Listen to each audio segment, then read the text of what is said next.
الحمد لله نحمده ونستعينه ونستغفره ونؤمن به ونتوكل عليه ونعوذ بالله من شرور أنفسنا ومن سيئات أعمالنا من يهده الله فلا مضل له ومن يضلله فلا هادي له ونشهد أن لا إله إلا الله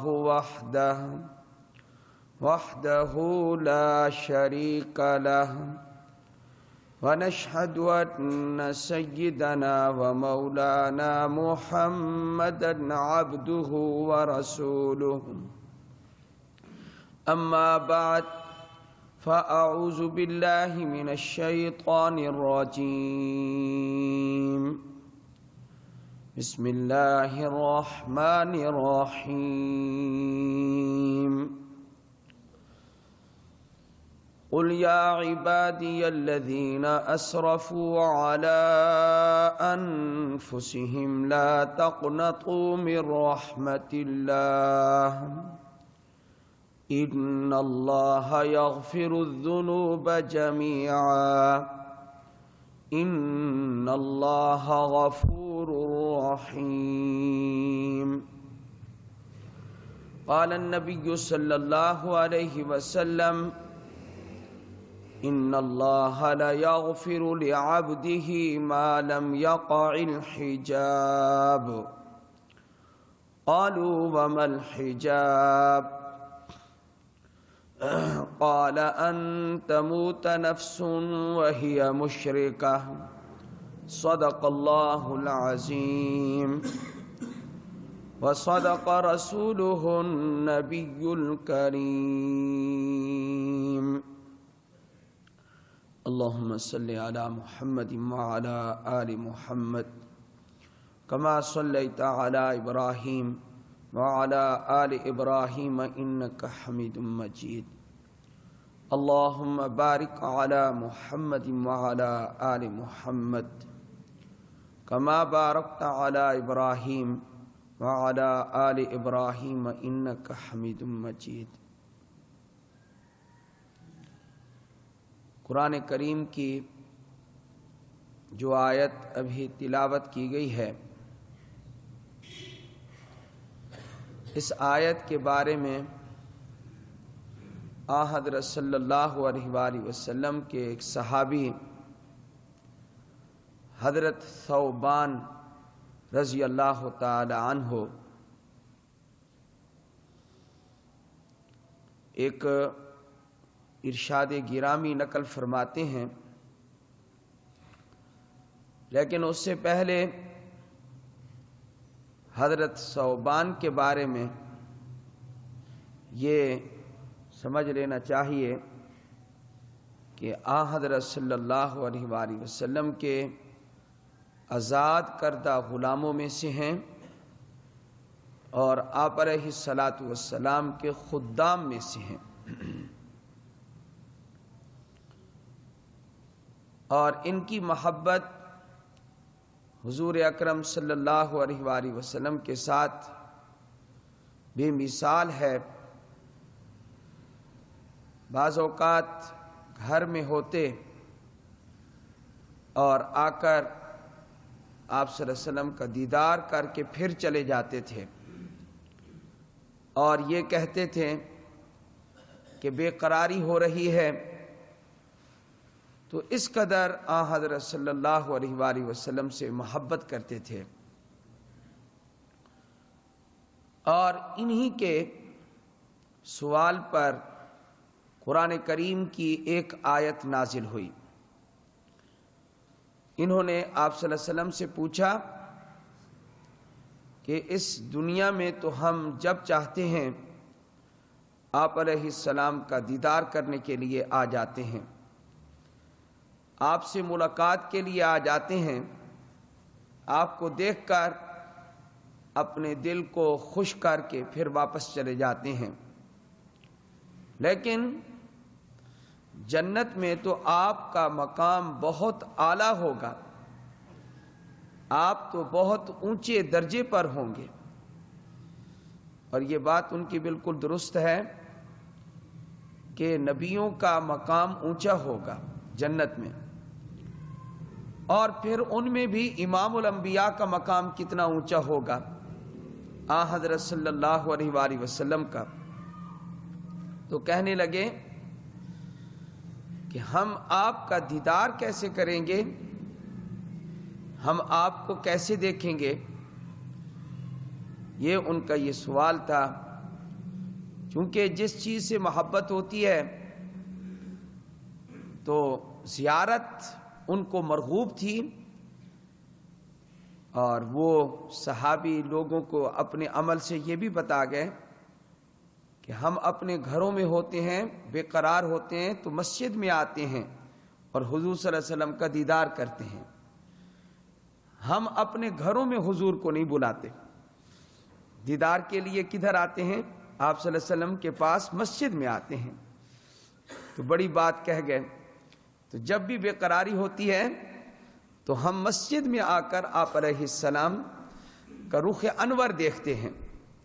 تو صحابہ کا بھی یہی عقیدہ تھا کہ آپ مسجد میں ہوں تو آپ کسی اور جگہ میں نہیں ہوتے، چنانچہ صحابہ مسجد میں ملاقات کے لیے آتے۔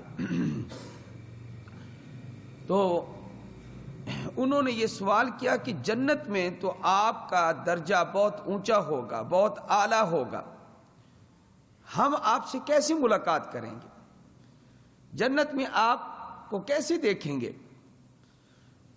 ابھی نبی کریم صلی اللہ علیہ وآلہ وسلم نے جواب نہیں دیا کہ سوال اتنا اچھا تھا اور اتنا محبت بھرا تھا اور اتنا اخلاص والا سوال تھا کہ اللہ تعالی نے صحابی حضرت ثوبان رضی اللہ تعالی عنہ کے سوال کے جواب میں قرآن کریم کی ایک آیت نازل فرما دی۔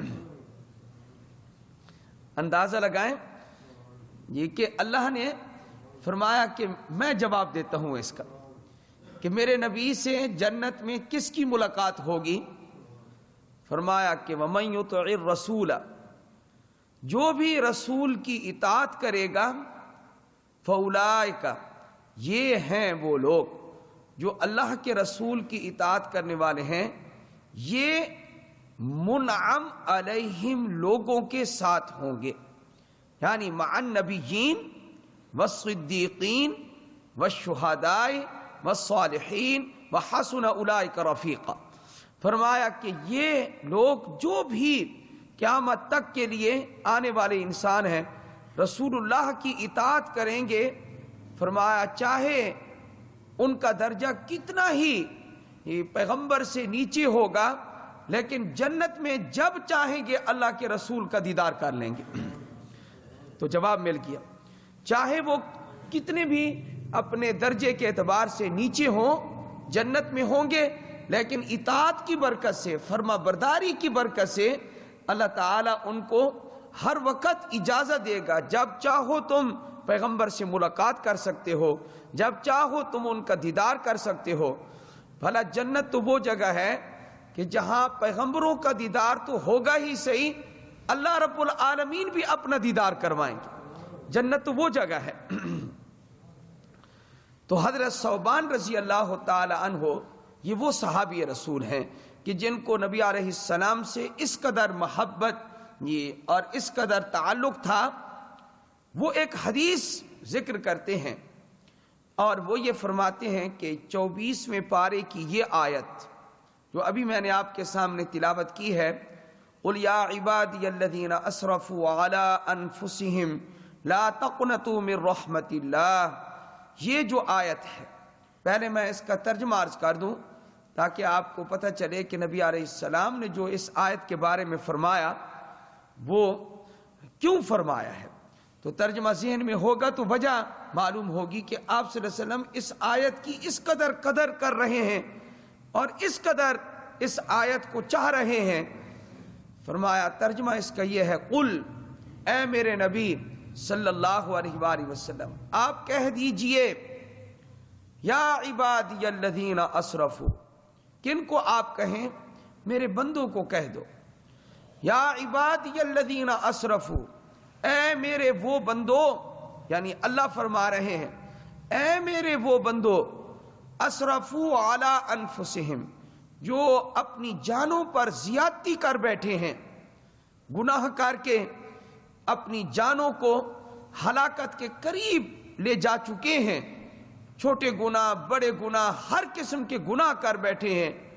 تو اللہ تعالیٰ نے فرمایا کہیں ایسا نہ ہو کہ تمہاری نظر یہ تم اپنے گناہوں پہ چلی جائے، اوہو میں نے تو اتنے گناہ کیے ہیں، اتنی زندگی گزر گئی ہے، یہ بھی کیا وہ بھی کیا وہ بھی کیا وہ بھی کیا، یہ گنتے گنتے سوچتے سوچتے سوچتے سوچتے کہیں ایسا نہ ہو کہ شیطان تمہیں میری رحمت سے مایوس نہ کر دے۔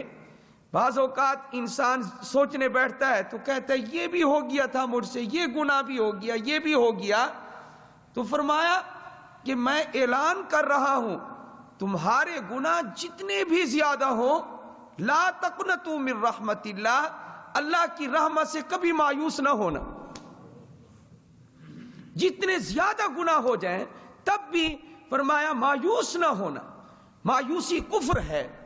اللہ تعالیٰ قادر مطلق ہے، ایک لمحے میں یہ یک لخت اللہ تعالیٰ یہ آنن فانن ساری زندگی کے گناہوں کو اللہ معاف کرنا چاہے تو معاف فرما سکتے۔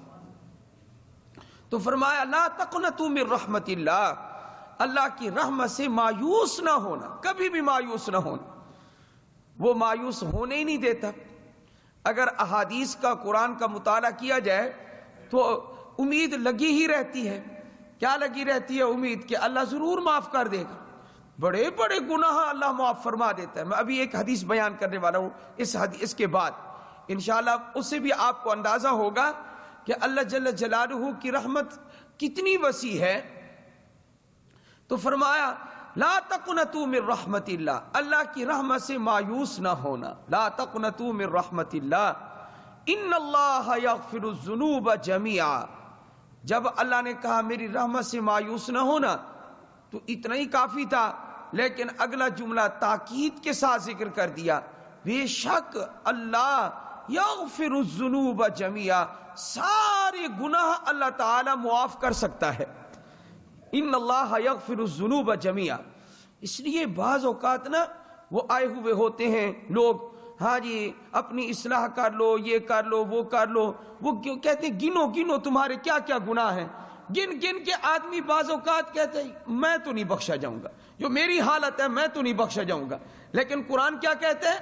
زندگی کا کوئی حصہ ہو، کوئی موڑ ہو، ہاں جی کبھی بھی تم سوچو اپنے گناہوں کو تو تمہاری نظر صرف تمہارے اپنے گناہوں پر نہ جانی چاہیے بلکہ رب کی رحمت پہ بھی جانی چاہیے۔ ہاں جی تو تمہارے گناہ تو کم ہو سکتے ہیں لیکن رب کی رحمت جو ہے وہ کم نہیں ہو سکتی۔ فَإِنَّ اللَّهَ يَغْفِرُ الذُّنُوبَ جَمِيعًا إِنَّ اللَّهَ غَفُورٌ رَحِيمٌ۔ بے شک اللہ تعالی بہت بخشنے والا، بہت مہربان ہے، وہ سب کے لیے ہے اور اس کی رحمت کی کوئی انتہا نہیں ہے۔ یہ آیت ہے جس کا میں نے آپ کے سامنے صرف ترجمہ ہی کیا ہے، اور اسی آیت نے وحشی بن حرب کو صحابی رسول بنا دیا تھا۔ وحشی بن حرب نے جو نبی کریم صلی اللہ علیہ وسلم کے چچا کو جنگ احد میں قتل کرنے والے تھے، اس آیت کو سن کر وہ اسلام لائے، بعد میں صحابی رسول بن گئے تھے۔ لمبا واقعہ ہے لیکن اس وقت چونکہ میں نے یہ ایک دو باتیں اور عرض کرنی ہے تو یہ میں عرض کر رہا ہوں، آدمی کو توبہ میں دیر نہیں کرنی چاہیے، تاخیر نہیں کرنی چاہیے، یا تاخیر ہو بھی چکی ہو تو تب بھی مایوس نہیں ہونا چاہیے، آدمی کو توبہ کر لینی چاہیے۔ توبہ کرنے والا بندہ اللہ اکبر کبیرہ۔ توبہ کے بارے میں تو حدیث پاک میں کیا آیا ہے؟ فرمایا التائب من الذنب کمن لا ذنب لہ، آ جائے بس مسجد میں داخل ہو جائے یا گھر میں کسی کمرے میں آدمی یہ کہہ دے اللہ کو، کیا اے اللہ تو مجھے معاف فرما دے، اے اللہ تو مجھے معاف فرما دی، اتنا کہہ دے بس، اور یقین سے کہہ دے، دل سے کہہ دے۔ دو باتیں ہیں نا، ایک یہ ہے کہ اپنے آپ کو گناہگار سمجھ لے، پہلی بات تو یہ ہے کہ اپنے آپ کو، کیونکہ جو گناہگار سمجھے گا، اپنے آپ کو قصوروار سمجھے گا تو اس کو توبہ کی توفیق ہوگی نا، اور جو اپنے آپ کو پاک صاف سمجھتا رہے گا اس کو توبہ کی توفیق کہاں ہوگی؟ وہ تو ویسے وہ اس گھمنڈ میں ہوگا کہ میں نیک ہوں، وہ تو اس خیال میں ہوگا کیا کہ مجھ جیسا تو کوئی بھی نہیں ہے۔ تو پہلی بات تو یہ ہے کہ اپنے آپ کو ہم نے کیا سمجھنا ہے کہ ہم گناہگار ہیں، خطاوار ہیں۔ تو فرمایا التائب من الذنب کمن لا ذنب لہ، نبی علیہ السلام نے فرمایا کہ گناہ سے توبہ کرنے والا ایسا ہوتا ہے جیسا کہ اس کا گناہ ہے ہی نہیں، اللہ تعالیٰ ایسے پاک صاف کر کے رکھ دیتے ہیں اس کو۔